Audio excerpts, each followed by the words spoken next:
Hello, everyone. Welcome to Unwomanly with me, Jen Danczak, the podcast where you can feel as free as you want, free to be vulgar, free to swear, free to let out all burps or farts or whatever, regardless of gender, and especially free of judgment, where you can be as unwomanly as you want. I'm here in Hollywood, California with quite a masculine man, so no worries there. I think I would qualify as unwomanly. Yeah, I would say so. That's perfect for this. Yeah.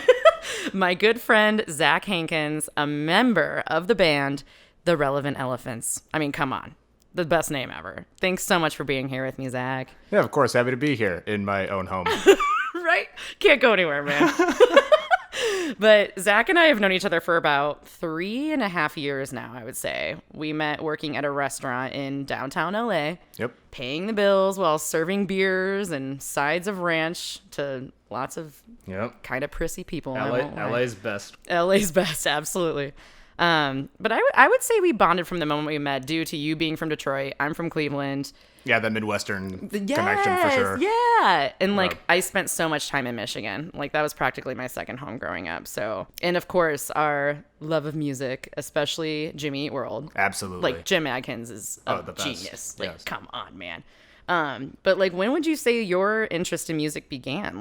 When did you know or have a feeling that this was something you wanted to pursue, especially out here in LA? Well, I've always had that itch to perform, just always growing up. In fact, even going back as far as second grade, I remember one of the funniest things you'll see at my first communion. There was during the mass, there was a song they had in the middle of the mass where at one part the boys would sing, one part the girls would sing. And during the part the girls sang, the camera's just on me, and you can see I'm just so pissed off, being Jesus Christ, when is their part over? It's okay, how many more bars we got left? Finally, okay, let's do it. So, and I love that it's of Jesus Christ. Yeah, First communion. Exactly, it's first communion, and I'm already just being okay, they sound terrible. Let's get to the real star of the show here. But, I love that. But I think that what really, when I started pursuing it started to get into the idea of okay, this is something I want to really pursue, was when I was about 15. That's when I auditioned for the school musical, and I got the lead role, which I wasn't expecting. We did The Sound of Music. I was Captain Von Trapp, which is really cool. It's a fun experience, and I got the lead role again the following year, and it was okay, well, maybe there's something to this singing and music thing. And my buddy was telling me about this school he's checking out in Boston, and that I should check it out because it's a great music college. And the summer between my junior and senior year of high school, I went there for about 5 weeks in Boston, just absolutely fell in love with it. I'm like, okay, all the best musicians I know are here. I'm moving here. Was it Berkeley? Yeah, it was a lot of Berkeley kids, yeah. Oh, wow. So that was the thing. I was okay, no, I'm going to go here, and I'm going to, put together something, and we're going to, make it happen. That is what's up. Yeah. I mean, I used to sing karaoke in my room all the time. Nice. It was an issue. Every single day after school, I would be singing karaoke. Avril Lavigne, the Cheetah Girls. Oh, hell yeah. Nice. Window open and the whole neighborhood can hear me. I didn't give a shit. Oh, yeah. But, I mean, so tell me who the Relevant Elephants are. The best name. There's so many styles you can be labeled, too. Yeah, well, the thing is, especially when the band was first getting started, you always have that period of trying to find your sound, but then it really just kind of developed into we just want to do what's going to make the song sound best, because one thing I'm a big believer in, especially right now, is that, while we're in the age of streaming, it's while we have put out a couple of albums, you got to do what you can to keep people's attention right now, because people can have, no one really has a set thing that they listen just to anymore. Oh, yeah. Everybody listens to everything because you can. And so that's kind of one big thing with the Elephants that I've always been kind of proud of, is that, we have tried to delve into, different genres. Granted, it still always encompasses around rock, but yeah, okay. We'll have, some ska or garage or pop or whatever, just again to make sure it has the best sound is the most important thing. Okay. Yeah, because there's a lot of different instruments I'm hearing, and or some reverb added in there, and I'm all ooh. Mm-hmm. Things you wouldn't expect. It's pretty cool when I listen in. How did you guys get your name? You've got to tell us that. Yeah. No, that's a fun story. When we were living in Boston, I got tickets to go see the Colbert Report, Stephen Colbert's old show that he had on Comedy Central, like after the Daily Show. Hell yeah. And so I went to the show with Adam, our bassist, and our guitarist at the time, Taylor Knox. We went to the show, and we didn't have a band name yet. Like, we were just practicing at this point. And we only had one gig, I think, under our belts at this point.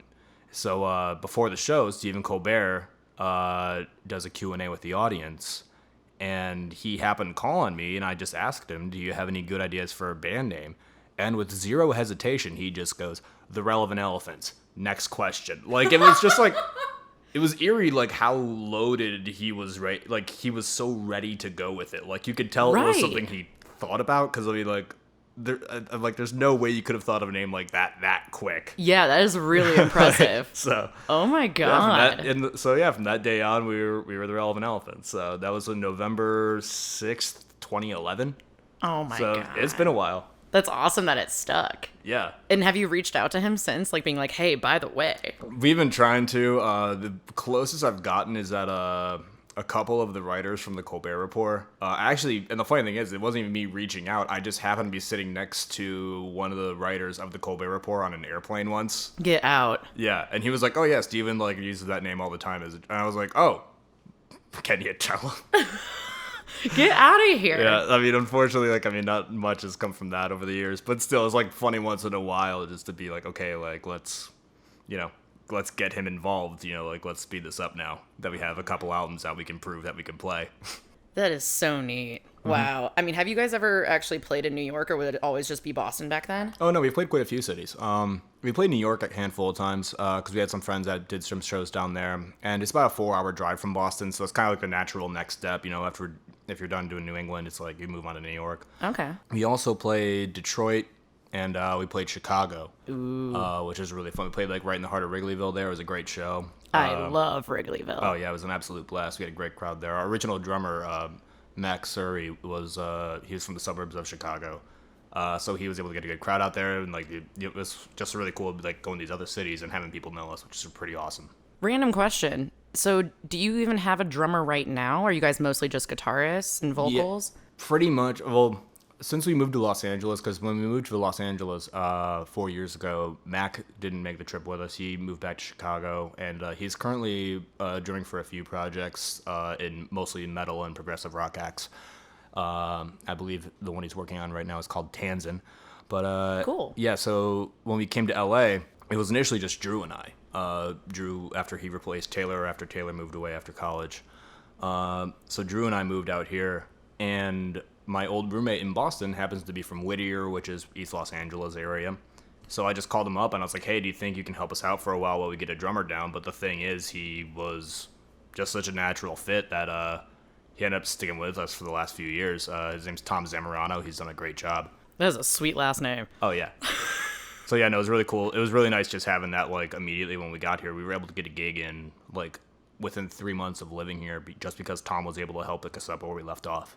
Wow. Yeah. Okay. Sweet. So who was all involved in the first EP that you guys released? When self-titled, The Relevant Elephants. This is us, guys. Oh yeah, that was well. The funny thing is, the first release we had is not up online anywhere, which is kind of a shame because it still had some fun tracks. We released one with our original guitarist Taylor, which had some fun songs on it, and I have CDs of it somewhere, but it's not anywhere up online. The one we did with Drew was something we were it was like when we were still in the process of recording the album, but they were like the first songs we had like pretty much done. So we wanted to get that out just so we can start showing people up and seeing who we are, because we knew the album was going to be on the way eventually, to be like, okay, here we are, we're a thing, and we're going to have more coming out soon. Yeah.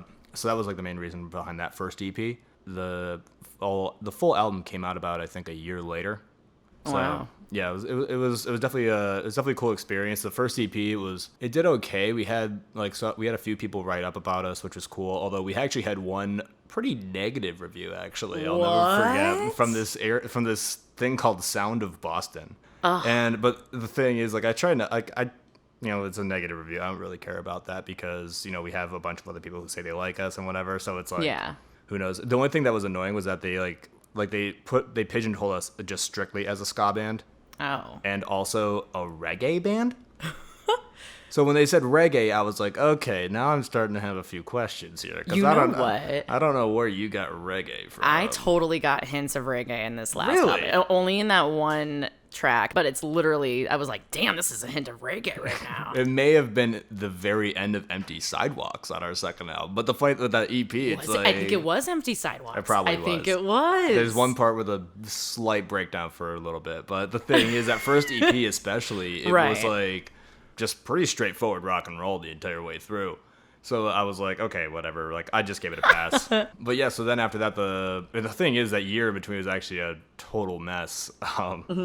In all the worst ways, because this is a big reason why we had switch ups and everything like that, because we really weren't sure what to do anymore as a band in Boston, because we were playing all the venues, we were playing all the things, and we were doing fine, but it was like we definitely felt like we hit kind of a ceiling in terms of like the venues we were going to be able to play and things like that without higher representation or people to help us like get it into better venues or better shows, things like that. Right, because you were in the subways, right? Well, we started in the subways, but then we eventually got moved up to above ground, and then we. Love it. Yeah, and then like we started playing all the bars and like all the main strips downtown and whatever, and it was a lot of fun. I mean, it was the time of my life.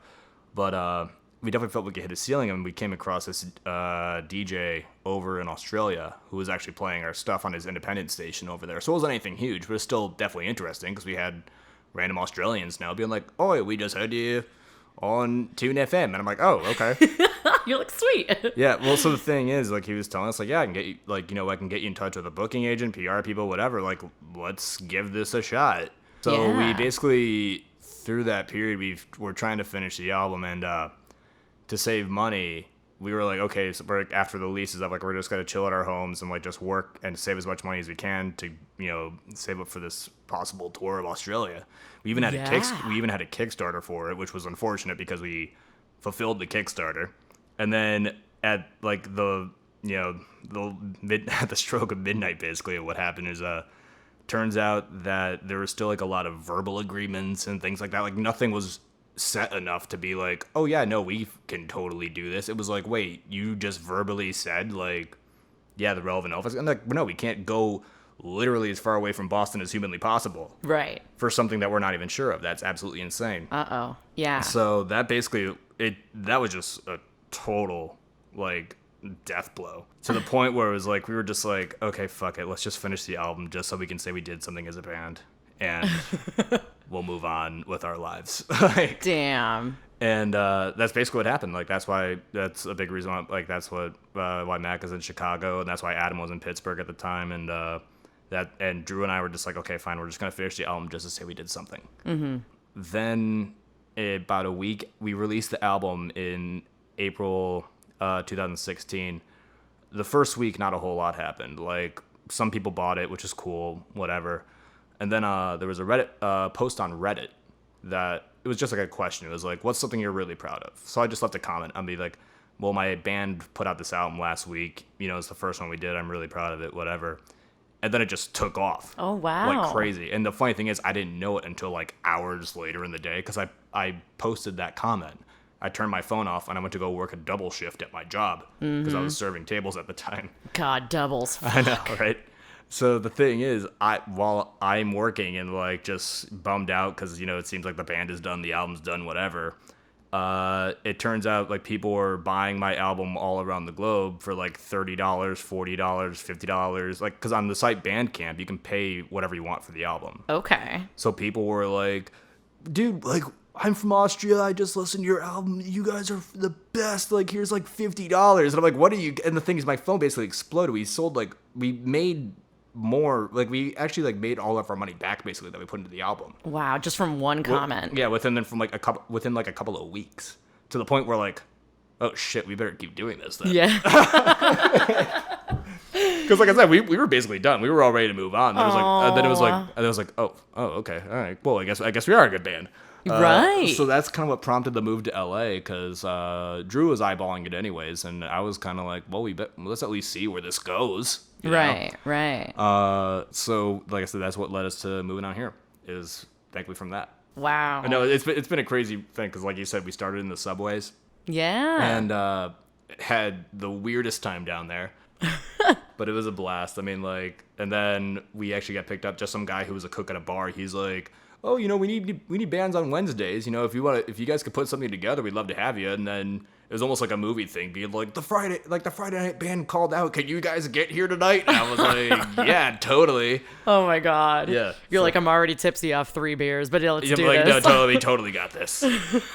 And besides, we were tipsy. Like the more shows progressed, the tipsier we'd get a little bit. Because the thing is, we got free drinks, and the gigs are about 4 hours long. Okay. So natural, and people were like buying you drinks and things like that too. So it was like by the 1 o'clock hour, like our set list was always songs that are just like 4 chords max. I was just gonna say, because it's like okay, it's like songs. It's like songs like Jimmy Eat World or things we've been doing for like 20 years, like before we even knew each other.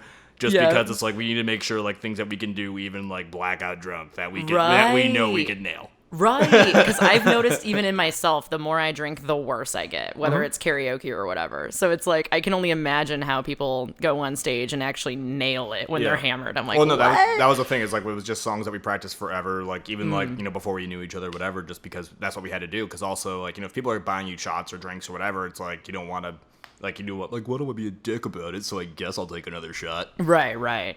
Yeah, so. Would you do mostly like covers, or would you throw your own stuff in there? How did that work? We would do mostly covers because, again, these gigs are 4 hours long. They were a long time. Yeah, that's a long ass time. But we would definitely put in our own originals. Sometimes we would say so, sometimes not, because we would want to gauge the reaction. Be like, oh, that got a good reaction. Oh, by the way, we wrote that song. Yeah. But if it was like, no applause or nothing, we'd be like, yeah, sorry, that's an old cover from like the 60s that you don't know about. Yeah. We wanted to bring it back. Yeah, like, but you know, that's fine. We'll just put it away. No one, yeah, that's fine. That's so exciting. Yeah. I mean, even that you started in the subways, because I mean, I never went to Boston before, but in New York, I remember like these little bands coming on and like playing in the trains, and they just would like walk around, get tips or whatever. But I noticed that you guys would just stay in one station. Yeah, or would you go on the cars? No, I wouldn't do it on the cars. We did it on the subway platforms, and it was honestly like, and looking back, it was an absolute blast. Because we'd actually like meet there like every Friday night, like before we had regular bar gigs. And we actually made some decent money sometimes, which is kind of funny. But the funny thing is, too, is also like what people would give us, because sometimes people would not give us money. Oh, no. Like, I once had probably the weirdest one I had. I was out by myself one day, and this girl was just like staring me down hard. And was she cute? Nah, I mean... She was, but the thing is, I could tell she was like maybe like 16, 17. So oh, I was like, yeah. Don't want to mess with that. I'm not looking at that. But the thing is, she was like, but obviously I could tell her staring at me hard. Right. And she's just for a few minutes, and then her train pulls up, and then she puts in a hat, and the hat looks like a shark. If that makes any sense. So kind of, yeah. So like the mouth is open, and what you do is like you put the mouth like over your head, like that's the hat, so it looks like the shark is like eating your head. Oh, okay. And she puts that in my case, and the hat is also filled with Reese's peanut butter cups. Oh, yes. I know, but here's where it gets weird, especially in a post-COVID world now. Oh, no. I'm sitting there playing, so she licks her pinky finger, wet willies me. What? And hops on the train. What? So in a matter of like 30 seconds, it's like, okay, she's staring me down. This is a bit awkward, I guess. Shark hat full of Reese's peanut butter cups. Wet willy, she's out of my life forever. While you're playing? While I'm playing. Oh my God.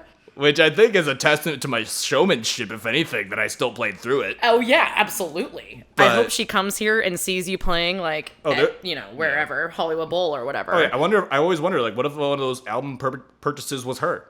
Oh, yeah. Or something like that. Right. You know? She's like, oh, yeah, I know that guy. I stuck my finger in his ear once. You'll do a meet and greet, and I guarantee you she will come and be like, that was me. I've always also wondered, is like, what if she is, like a model now or something, you know? Yeah. Like, who knows? What happened to her? I mean, I doubt it. I mean, like, I as far as I know, she's absolutely insane.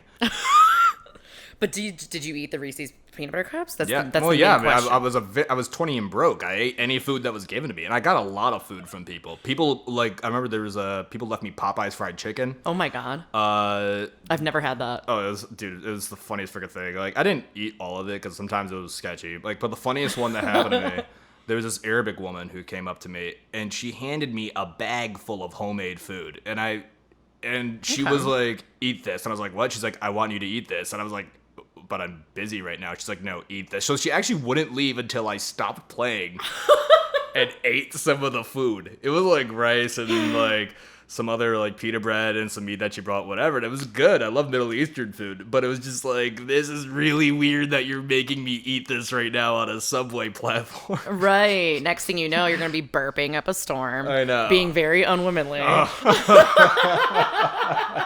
Oh, God. Yeah, but that was the best. The best day, though, on the subway is we would always go out during Valentine's Day. Oh. That was the best day.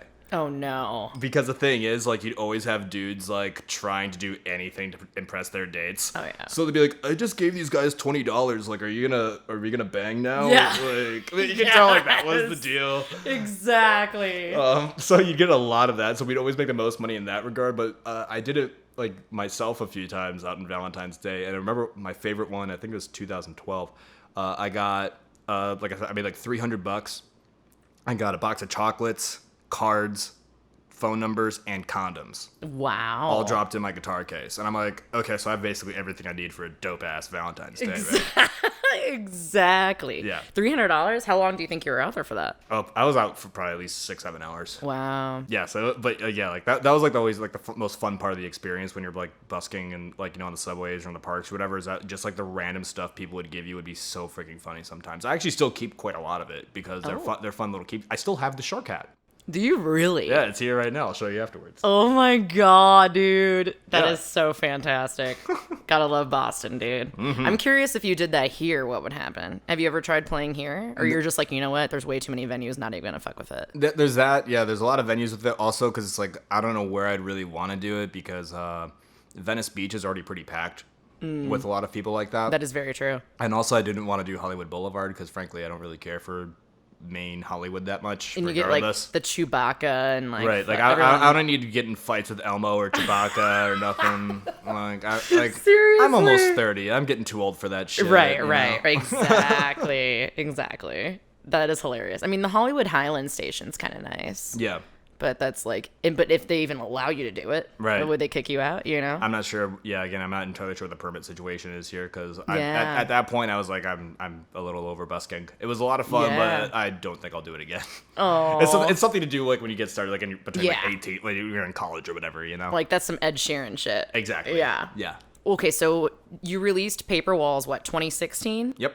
And that was in LA? That was in Boston. In That was- Boston, We okay. moved to LA later that year. Got you. Okay. Yeah. So, I mean, you had quite a large hand in like the songwriting process of that album, right? For Paper Walls, yeah, definitely more so. Because that was because, like I said, after Taylor left the band, when Drew came in, it was kind of a natural fit immediately because Adam, our bassist, and Mac, the drummer at the time, they would play for Drew's solo project because Drew was just doing his own thing in Boston. And, you know, he's a lead guitarist, he's a singer. The guy who left the band was a lead guitarist, and, you know, he'd help out with vocals.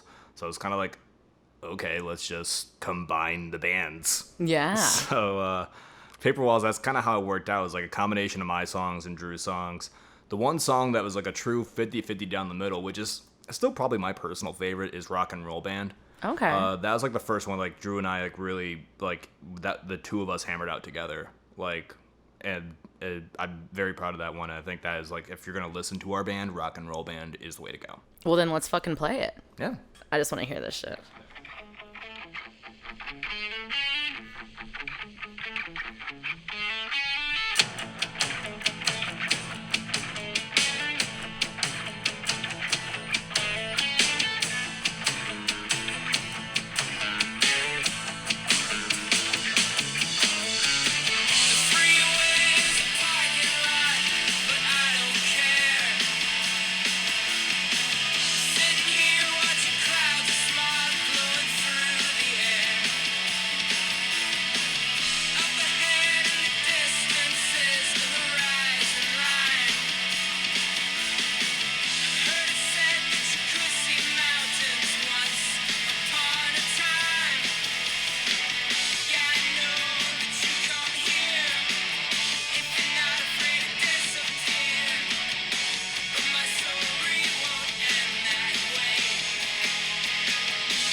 I like this.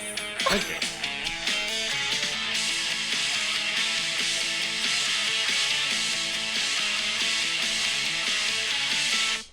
Oh my God.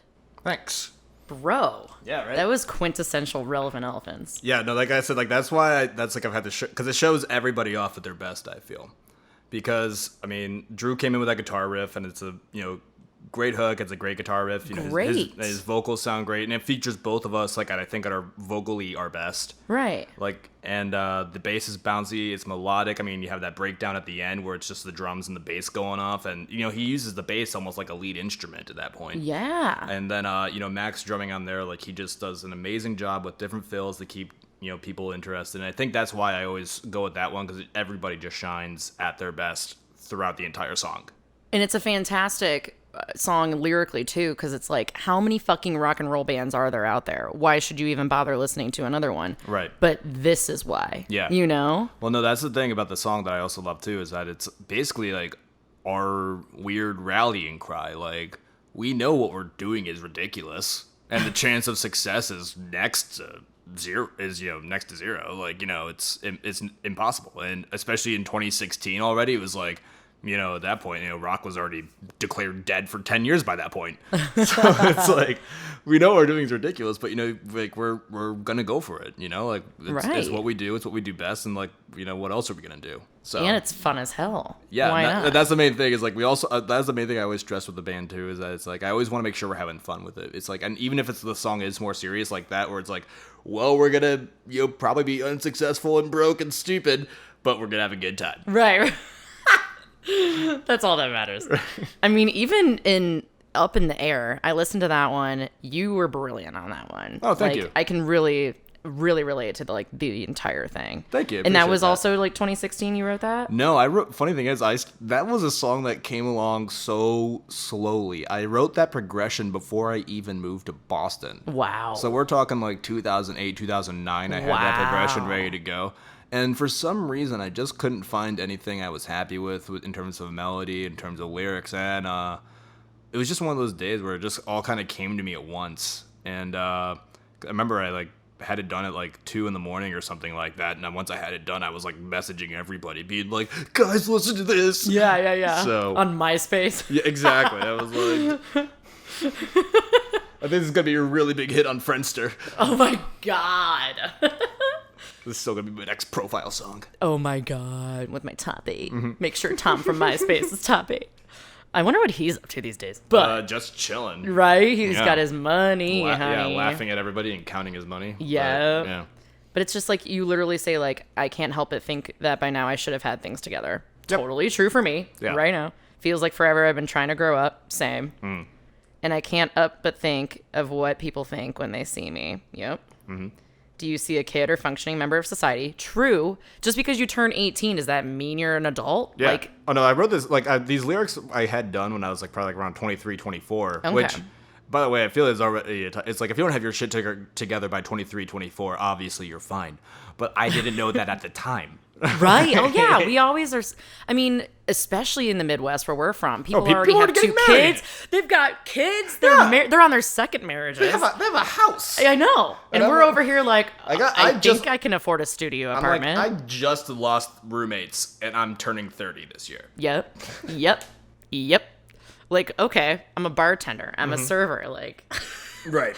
Everyone has such different, lives. It's insane. But the fun thing, the nice thing is, whenever I go home, it's like I do get that thing. It's like, dude, your band is awesome. I love you. I'm like, okay, thank God.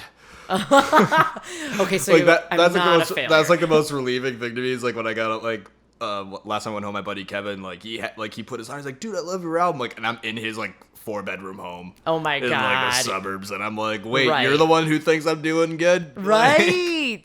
I am so afraid to go to my high school reunion and same. What am I going to show? Yeah. Yeah. But I do you have these are straightforward. Does everyone know what they're doing except me? Because my mind and life seem to go at different speeds. So true.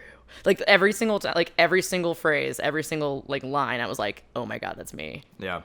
Well, no, that song, especially, you can kind of tell the songs that I read a little bit more, I guess, because mine are there's no deciphering needed. Like I make like like everything I do is straight down the middle. I feel like that's kind of like my songwriting too.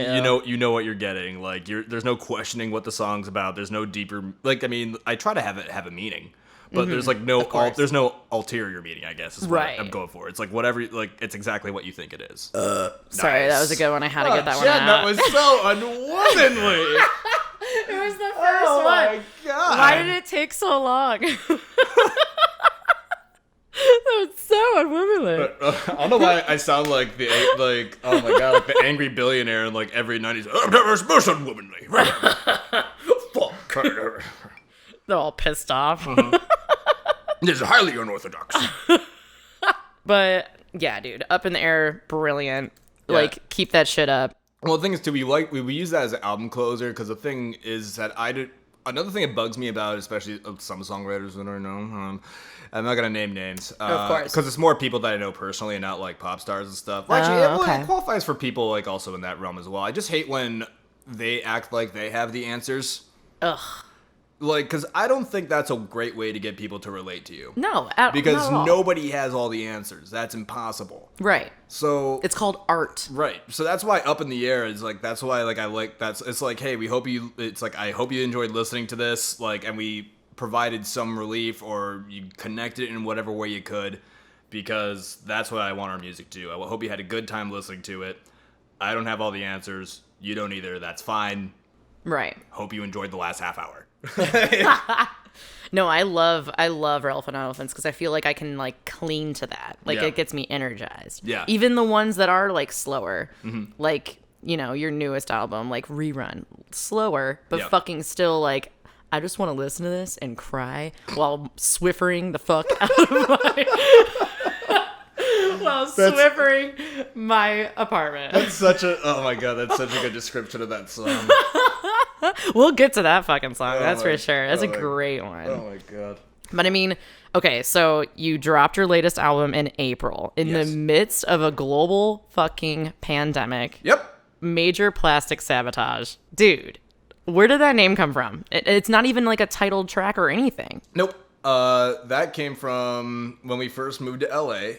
Drew and I were up late having some brewskis. Some brewskis with the boys. What are your and Drew's favorite things to drink? I forget what we were drinking that day. I think he was drinking red wine. He's a Pinot Noir type guy. Okay. And I was having some beers. I think I was having Tecate. We just moved here, so I was doing the cheap stuff at the time that I can get in the 30 packs. You know. But we were watching the movie Mean Girls. Get out. And there's line in the movie where Katie is asked to go out that night, and she's like, "No, I can't. I'm plotting Major Plastic Sabotage." Mm-hmm. And Drew and I were like, "Dude, that'd totally make a sweet album name." Which is crazy because I literally thought that's total Mean Girls. Oh, I had no clue that. It's 100% a quote from Mean Girls. Wow. It was just that Major Plastic Sabotage makes a fantastic rock album name. Mm-hmm. And I think that was the right call. No, you guys did a fantastic job. Yeah. Who did the cover artwork? That album artwork was done by this guy Peter Steigerwald.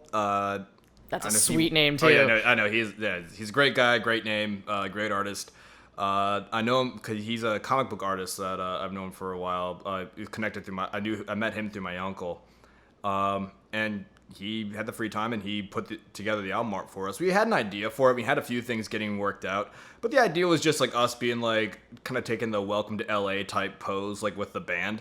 But like with just completely oblivious to all the chaos and destruction happening around it. Yeah, I noticed the Hollywood sign in the back. Yep, the Hollywood sign's getting abducted by aliens. There's Godzilla. There's zombies. There's a lot going on. But the thing is too, that's really funny is that especially with this album, if you want to put in the context of 2020. Holy shit, dude! I mean, my God! I mean, we have a song on there. So many ways to die in LA. So perfect. We have... sorry. So unwomanly. It just came. Oh, Lord. We have that. We have empty sidewalks. We have... So perfect. Which, I mean, that's Hollywood right now. I mean, it's creepy. We have at the grocery store. What's been the biggest hot spot? I know. Like... Come on, Drew. You didn't have to be so straightforward. I know. No, but the funny thing is, he wrote this 4 years ago. Oh, wait, what? Because the thing is, when we first moved to Los Angeles, I'm going to move a little closer to the mic, sorry. You're great. When we first moved to Los Angeles, I went to work immediately because I just transferred my job, the same job I had. Oh, okay. So I was working before we even settled into a place. That's great, though. Yeah, no, it was great to have that security, but it was right. also like kind of weird because I was like depending on my friends who I was crashing with at the time because you know like I had to work. I still had to go with my schedule, but you know I had to tell them like, hey, I'll be home at like 2. Yeah. By the way, thanks for letting me stay here for 2 weeks. Yeah. But Drew, he was staying at our friend Luke's, and he wasn't working at the time. He just took like the first like month or 2 off while we were getting settled in, trying to find a new place and whatever. And in that time frame, he wrote pretty much all these songs. Oh my God. If not like at least the frame around him. So it was like by that point, like So Many Ways to LA was about his experience like crashing at his friend's place because he locked himself out apparently and just was working on that song. And then get out of here. Yeah, same with Reddy. I remember I was leaving for work one day and he's like, I've been working on this thing. He's like, I think I'm ready. He's like, I think it's a great hook. I'm like, yeah, that's great, Drew. I gotta go wait tables. So, like, that's kind of how that album went down. And At the Grocery Store, he wrote that before we even got to L.A. Like, after we dropped the first album that summer, I remember he sent us demos for At the Grocery Store, like, 2 months after we released the album. Wow. So, it's kind of funny, like, how prophetic it kind of is. Right. You know, given everything that's happened since April 2016. Right. I know. I mean, considering things didn't even really hit the fan until after this album dropped, and it was still very relevant. But you know. Well, we dropped it at the end of April, so by that point we were already like about a month into quarantine. Yeah. So like there was enough there to be like, okay, this is too weird. Yes. And it's still fucking going on. Yep. Insane, dude. Yeah. I mean, okay, so there's 7 songs. Yep. Less Than a Mile Away, Requirements, Empty Sidewalk, At the Grocery Store, Ready's fucking awesome, Rerun's fucking awesome in so many ways. Yep. Mm-hmm. I do want to go through like a couple of my personal favorites. Yeah. I love At the Grocery Store because it just has one of my like favorite stories. Like Drew is obviously fantastic at storytelling. Yeah. I mean, when he showed me this song before the album dropped, and like once that hook came of like Table for One, Drinks for Two, I fucking lost it. I was like, this is brilliant. Yeah. So good. Yeah. And then of course Ready. Did you release that as a single or was So Many Ways the single or did you even have one? So Many Ways was the first song we released. We released So Many Ways like a year before the album. We just had countless hurdles throughout the way. One of them including a global pandemic. So like it wasn't as smooth as a release as we had hoped for. Because there was just a lot of unexpected stuff that got in the way. But yeah, so that's kind of what happened. So Many Ways is like the single, and then Ready was like the song that I really pushed to other outlets and things like that to be like, hey, if you like this, here's our album. The lyric video was great. I'm glad you guys released those. Those were great. We're still working on some more. I'm talking because I want to get more videos out for the band. Because again, like right now, since shows aren't really an option, that's really what we have to do. Is like we have to find other ways to get the music out there. And right now, the internet is really the only obvious way. So, I know. Yeah. Yeah, Ready. Yeah, that chorus is definitely probably my favorite. I mean, no, he had that ready to go from the beginning. Drew as a songwriter, it's really funny because he and I work so differently. We are polar opposites. Interesting. Because because the thing is he's totally content being in his room for like a week straight. He will come out with like 5 albums. I can see that. He's totally okay just doing that for the rest of his life. He literally has to write or he'll die. I'm pretty sure that's something with him. It's like if he doesn't write for an hour, he has to find the nearest pen, write down a lyric, and then go back to what he needs to do. Mm-hmm. But like for me, it's like I love writing, I love making music, I love performing. But there's also the side of me that's like, what's that over there? A fun distraction? Right, of course. Let's do that for a couple of weeks. Social media? Yeah. Oh, yeah. Right. So, I mean, that's something like, eventually I get it put together. But the thing is, by the time I'm done making one song, Drew's made like 30. And even like when I've been over your place, I've heard like Adam just fucking riffing Oh, away, yeah. and I'm just like, damn, these are such band guys. Oh yeah, no, it's insane. Like, and the thing is too is like that's another part where I feel like I almost don't fit in that way because there's a part of me that's like I have to go out. I have to go out and do stuff. I cannot Yeah. just sit there for hours and hours and hours. Because don't get me wrong, that's what makes them brilliant. That's what makes them the musicians that they are. Mm-hmm. But the thing is, like, that's why I'm like, thank God I have you in the band. Right.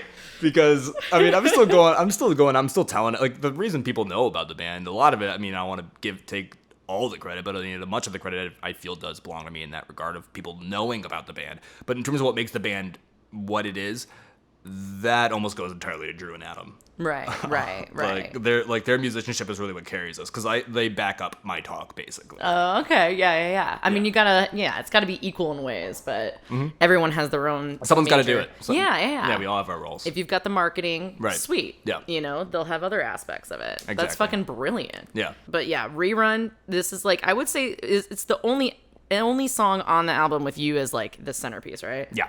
Okay. Well, because like I said, Drew's on a real hot streak with that. So like by the time I'd come home from work, he's like, "Oh, I have like 8 songs you can totally use." I'm like, "Oh, all right, cool." He's incredible. That's insane. Yeah. And what would you say were your like influences behind writing this song? When did you write this one? I wrote this one again. Like I had it ready to go in Boston. In fact, it almost made Paper Walls, but it wasn't Wow. quite finished yet. And so that was. So it was always in our back pocket for the longest time, and we felt like it fit in with this record a little bit better too. Because in Paper Walls, we felt that it was kind of agreed upon with the band. It was a bit of an outlier. I was pretty pissed at first, frankly, it was not on Paper Walls because songs Yeah. songs are like your kids. I Right. defended it to the death, and I was like, all right, fine, fuck you guys, it's Right, done. Like right. whatever. And it turned out to be the perfect call. So I mean, it shows what I know. Right. But so yeah, with Rerun, I had this ready to go, and the influences, like what made me want to write this song, is that I wanted to do something a little bit different and something that was a little more challenging in that way. Because the thing is, all the songs that I write are pretty, like I said, like straight down the middle. Like you're going with a fast paced, like chugging along rock song with a lot of energy. I'm like, okay, let's slow one down. It's in a different time signature too. Like this isn't a 3/4 time signature, so it's kind of like I kind of wanted to sound like a lullaby almost. Yeah, I noticed that. It was different than the rest. Yeah, and, I liked that. And I almost wanted to go for like almost like a Sgt. Peppery type feel with the guitar tones and stuff like that. And that's how like I kind of developed the premise of the lyrics. Is it's basically about when you're like by yourself, like either on the couch or in bed late at night or whatever, and just like random embarrassing or just awful memory just pops up for like 2 seconds and like makes you cringe. Happens every single day. Yeah. This is like another one of those songs I'm like, oh, thank God that happens to other people. Oh yeah. So that was like the main influence behind the song, was like just really trying to challenge myself and like go after, I mean, because also if you're going to emulate anybody songwriting wise, you may as well go for the Beatles. Oh my God, yeah. So like that's what I aim for musically. And yeah, so that's kind of how it developed. Yeah. Is it like strange like hearing yourself? Are you very critical of yourself when you like, especially since you've had this in your back pocket for so long? Like, are you just kind of like, oh, I wish I did this at the bridge? Yeah, this, a little bit, because again, like some of the, I mean, like the way this song came out, I'm still very proud of it. There's still like more that I'm hearing, but at some point you got to know when to cut yourself off, you know? Mm-hmm. So that was the thing. It's like I just would have been bugging our producer forever and ever and ever for like little nitpicks here and there.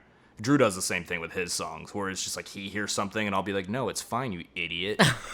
Right. So yeah. Well, do you want to hear it? Should we play it? If you want to play a little snippet of it, go Okay. ahead. Yeah. Okay. Let's see. Because it's like, this is another one. Super relatable. Yep. All right, boo. You did the guitar too? I did the acoustic guitar and some other stuff in the song. Okay.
mean, dude, I do the same thing. Like, I'll just be sitting there and I'm like constantly replaying things in my head. I don't know if it's because I have an anxiety issue or is that normal for people? Right. It's just like, shit. Yeah, it's a weird feeling. So that was like the main reason behind the song. I'm like, okay, someone has to experience this. So. Like, things will pop up randomly. Like, I'll be having a great day and then I'll have a memory. I'll be like, ah, shit. Right. I forgot about that thing I did 10 years ago. Thanks, memories. Right. You jerk. And like, you even said, like, you know, no time to sit and spell, recalling my own personal hell. Yep. I know my past I can't rewrite. But luckily my future I can't recite. I love that. I tried to end on a little hopeful note because the song itself is a little bit downer. So I'm like, okay, like, you know, they're still like, you know, still making my strides, still trying to improve all that stuff. You know? Right. So. Well, yeah. Yeah, and of course it has to like wrap up in a way, but exactly. Oh, it's a great one. Thanks. Do you think that like the process of making this album was any different? Like 100%. Yeah. Well, yeah, because the thing is, one benefit we had with the first album is that I lived about a block and a half away from the studio we recorded at. That's sweet. And this album, I lived about how wide is the United States? Like 3,000 miles. Something insane like that. Yeah, so it was a bit more of a trek because we still use the same producer, our friend John Scott, back in Boston. So Drew and I went back there, and the thing is too, when we recorded Paper Walls, we did it all together. Like the four of us were in the studio, and we worked it out, and we played the tracks together. Whereas here, it was like a lot of like putting it together separately because our drummer Tom didn't make the trip to Boston with us, nor did Adam, our bassist. It was just Drew and I in Boston laying down all of our parts, and then we. Sorry. You're fine. It's just so unwomanly to burp in the middle of the story. I am so sorry. Man, if only I knew what I was getting into. Right? God, who would ever? And by the way, I just looked it up. Driving distance from Los Angeles to Boston is 2,983 miles. Okay, so I'm in Orange Cassidy moment right now. Right, so there's a bit of a trek. So we're looking about a 2,980 mile difference recording the album. So Drew and I made the trip there, and the thing is too. So for the drums, we had a different drummer, another guy named John from this band Crumb, who was helping us out, and you know he did a fantastic job. But again, it was also a bit different, having to do it this way of having to piece it together differently like that, and also other hurdles we came across. Like I said, that it's just so many unexpected things. Like one that is good in a way because I'm happy for my friend being successful is that our producer John Scott, he's been blowing up in the hip hop and R&B community. Wow. Yeah, but it got to the point where it was like, oh, I can't help you guys. Snoop Dogg is in the studio today. Fucking Snoop. Yeah, and there's Love that guy. like he has him on his Instagram, like him and like just Snoop smoking a blunt on the couch where I like drink beer when we made the first two albums. That and I'm is like, hilarious. But it was also just like, is fucking Snoop Dogg the reason we can't get an album out? Right. You're like, God damn it, Snoop Dogg. What the fuck? I'm a fucking waiter and Snoop Dogg is causing my problems in life right now? Like, what the fuck is this shit? Come on, Snoop. Right. Fucking make some room. I was like, you don't need any more albums, Snoop. Like, come on. He was too busy going to the dentist today. I saw that shit on Instagram. I know, but just how ridiculous is that? Like, I know. There's That's no hilarious. way we could have predicted that Snoop Dogg would be holding up our album process. Right. So, unbelievable. so yeah, like that was like another, like I said, there was a lot more like Paper Walls that never happened because no one knew who John was, no one knew who we were. We were able to bang that out. Right. Whatever. Fucking Snoop Dogg. I know. That was the most ridiculous thing. Because again, we're just like, we just want to get the album done. We just want to get the album done. Like, really? Usher? God damn it. I love Usher. Because what are we supposed to do? Being like, no, stop working with these top artists of the last 2 decades and work on your friends who can barely pay you anything. Right? Fucking A. Dude, Usher, speaking of, super nice dude. I delivered him food once and he was like, thank you so much. Like to his house? No, like at the restaurant. Oh, okay. Yeah, and I was like, oh my God, you're so fucking sweet. No, But that's good. I became a fan, big time. Yeah. Ever since that. Nice. Why not? Who's the fucking... Oh, wait, you met Chauncey Billups. Mm-hmm. You know, fucking Yeah, that was Detroit, like my first month. obviously. That was like my first month living here, and I like lost my shit because it was Yes. it was just super dead. And then suddenly Chauncey Billups and Tayshaun Prince are sitting at the table. I'm like, "Hello, childhood idols. I'm Zach. I'll be taking care of you today." Right. Oh my God. Yeah. They ripped it up at the fucking Pistons, right? Yeah. Oh yeah, like they were. I mean, it was a great team. I mean, I think we made the conference championship. I think almost every year that decade. I think it was like 6 in a row. Didn't they tear down that stadium? Yeah, they just tore down the Palace. That's what it was. Not too long ago. Auburn Hills. That's what it was. Yeah, they tore it down because no one's playing there anymore because everyone moved back down to downtown Detroit. So It's so crazy. yeah, I mean, because it was only there for like 20 years, maybe. Only 20. Yeah. I mean, they redid Joe Louis, but Well, no, Joe Louis is torn down. it's torn down. Yeah, Is Little Caesars now? Yeah, it's Little Caesars Arena. So fucking stupid. But I mean, instead of the Joe Louis Arena, I call it the Dojo. The dojo. I loved the Joe because I literally was at the very, very, very, very, very top. Like, Yeah. I could touch the fucking ceiling, and it was so steep. Yeah. But, like, I mean, you could easily tell, like, this is not sturdy. No, it was not. Good old Detroit, man. Fuck. Yeah.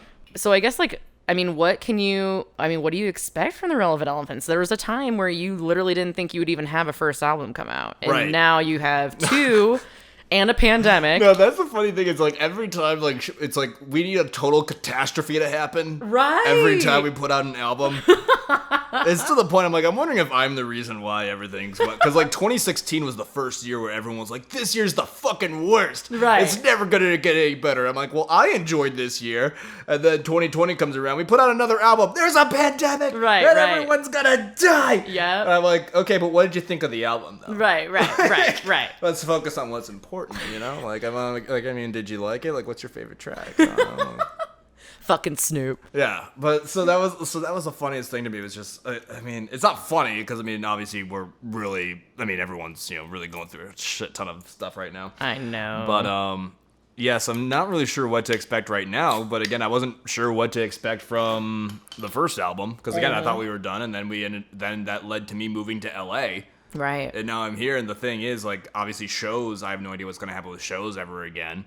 Just because, I don't know, like, even professionals, like, people who do the most, like, Right. won't know when a show is happening again. Right. I was supposed to go to Taylor Swift Loverfest. Yeah, she's not playing any shows anytime Not soon. happening. Right. Everyone's, like, obviously rescheduled to, like, 2021, but Who knows if that's going to be okay. They already fucking canceled the Rose Bowl Yep. parade. They're already canceling stuff in 2021. So Yeah. it's like, who's to say when shows will happen again? And it's so depressing. That is my muse. Like, Yeah. I am obsessed with live concerts. Yeah, and same. It's just, fuck. Yeah. It's so depressing. I was supposed to go to of Monsters and Men in May.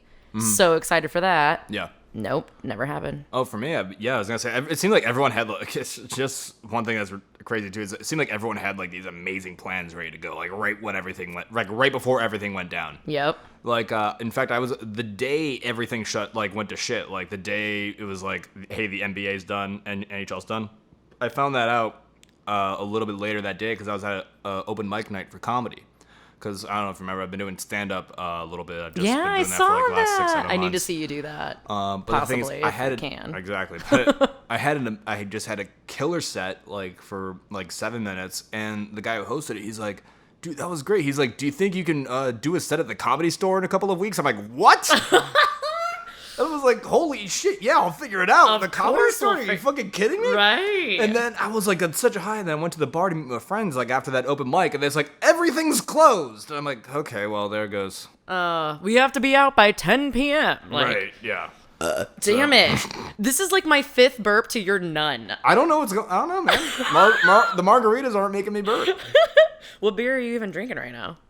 Bell's Two Hearted Ale, because still supporting the Michigan stuff. Ooh, Yeah. there you go. We also have to support El Yucateco. Of course. Yucateco? Oh, yeah. Yucateco. Yes. Well, El Yucateco, they are the kings of flavor, as you know. They have a variety of fantastic sauces, including their red and green habanero that go, they're pretty universal. You can use on basically anything. They also have their Negra black sauce, which has a very smoky flavor to it, which is great for burgers, steaks, or things of that nature. Your carne asada tacos if you enjoy your Mexican food. They also do have their Triple X other Triple X sauce, which is their hottest variety, but again goes fantastic with any breakfast foods like eggs or things like that. They also have a great Chipotle sauce, which is actually a fun touch to some Bloody Marys if you're gonna try something different. And then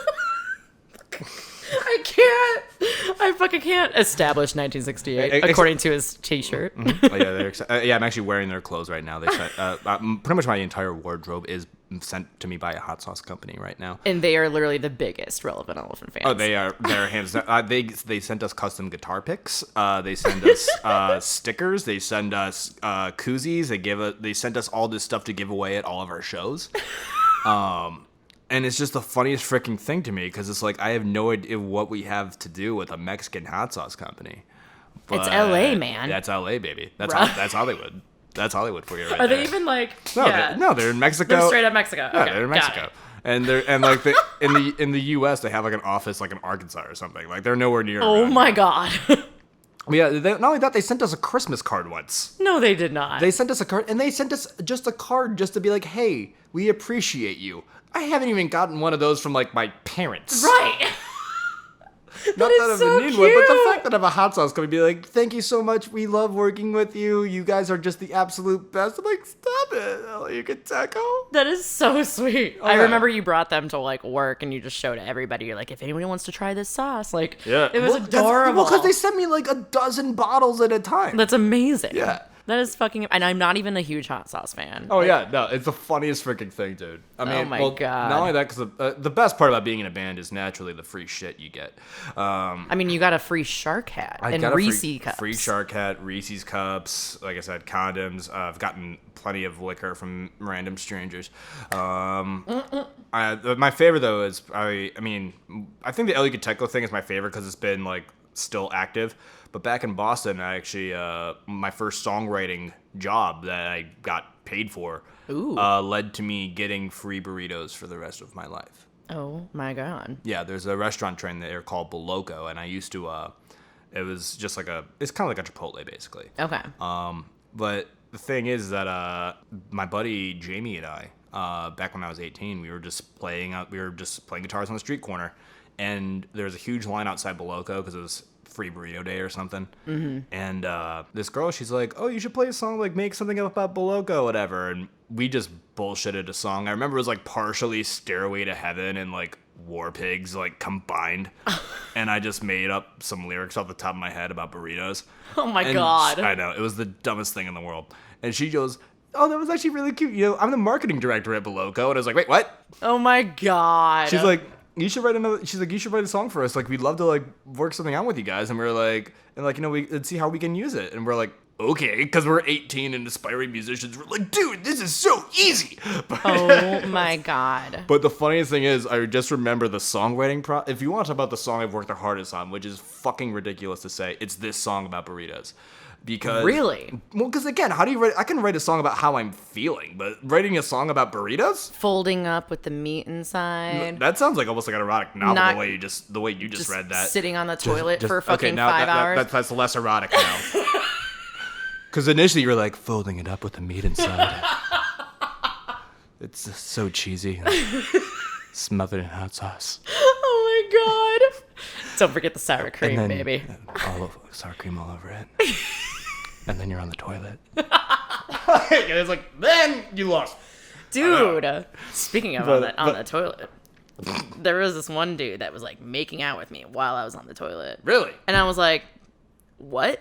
Yeah, how'd that happen? I mean, we were really hammered, and I was like, really? You didn't do that sober? I was like 21. Yeah, Yeah, okay. and I know. It was at Kalahari in fucking Ohio, the largest indoor water park. It's right by Cedar Point. I've heard of that. Yeah. No, I'm kidding. I haven't heard of that. Oh. The funniest thing is around the Boloca wrap up the burrito thing. But the thing is, we wrote this song, and I was like crying at the point because we locked ourselves in a room for like 10 hours. My buddy JB and I. It just turned into the thing like, I just love burritos so much. Oh my God. And we were also thinking like, okay, what do we ask for? Because Right. we don't have any representation. We're doing this on our own. So we're like, okay, let's assuming we're gonna score free burritos for the rest of our life, we need to like get some numbers out there. Yeah. So we're like, okay, there's 3 meals in a day.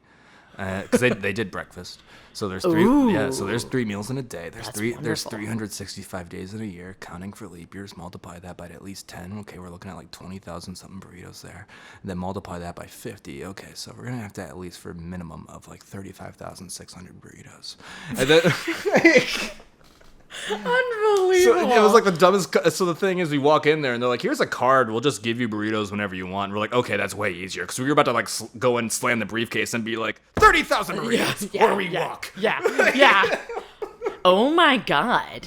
So yeah, that was hands down the silliest song I've ever been a part of, and the fact that I still get burritos from it is the funniest goddamn thing in the world to me. And is that only when you're out in the East Coast? Or? Yeah, because they only have their location. Yeah. There's like several locations, but they're all in New England. Could you imagine if they tried sending you a burrito? That shit would be so fucking gnarly by the time it gets here. It would be, but the sentiment would be nice. Right.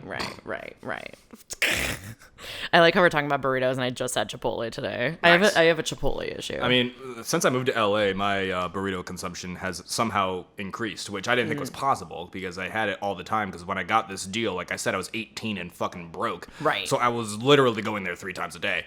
And not only that, I had a dog at the time. Aw. Oh yeah, she was great, and I said I know she passed away, but she was 15. It wasn't like anything like crazy. It was like proper age. But the thing is, I would just feed her chicken and rice from the place. I'd be like, and so I got all of my food and my dog's food free for years. That is insane. That is, dude, the band life. Yeah. The fucking life of the relevant elephant. Oh, yeah. Relevant elephant. I can't even say that Relevant right. elephants. The relevant. Yeah. But it's been a lot of fun. And the thing is, too, is like that, like looking back on what we've done so far, it's like, I wish like we were at the point of like, touring, doing big arenas, things like that, whatever. But at the same time, just looking back at like what we've been able to get out, the music we've produced, I feel like I stand behind every song 100%. Like I can, like the laughs we've had in terms of like getting the free stuff from a hot sauce and burrito company is hilarious. Right. The shows we played, like the stuff that happened with busking, like the shark, like look, it's like I'm like that was all entirely worth it. Oh yeah. So like that's follow your dreams, kids, even if they're not exactly as you planned. Right. Yeah. And you have beautiful friendships out of it. Exactly. I mean, because if I didn't pursue the band, we wouldn't know each other. That is true. So that is very true. Yeah. So no, it led to a lot of good things. So I'm very happy that we've done what we've done so far, and we'll keep on trucking as we can. Oh, yeah, absolutely. Yeah. Global pandemic, go fuck yourself. Yeah, that's not going to stop me. It'll be all right. Yeah. It'll be all right. Well, let's wrap it up, Boo. Thank right. you very much for being on Unwomanly. Everyone, make sure to go download the Relevant Elephants' new album, Major Plastic Sabotage, and follow them on Spotify, Apple Music, SoundCloud, Bandcamp, Tidal, all the social media platforms, guys, at The Relevant Elephants, because he does all the marketing. He's brilliant. I will see you next time here on Unwomanly.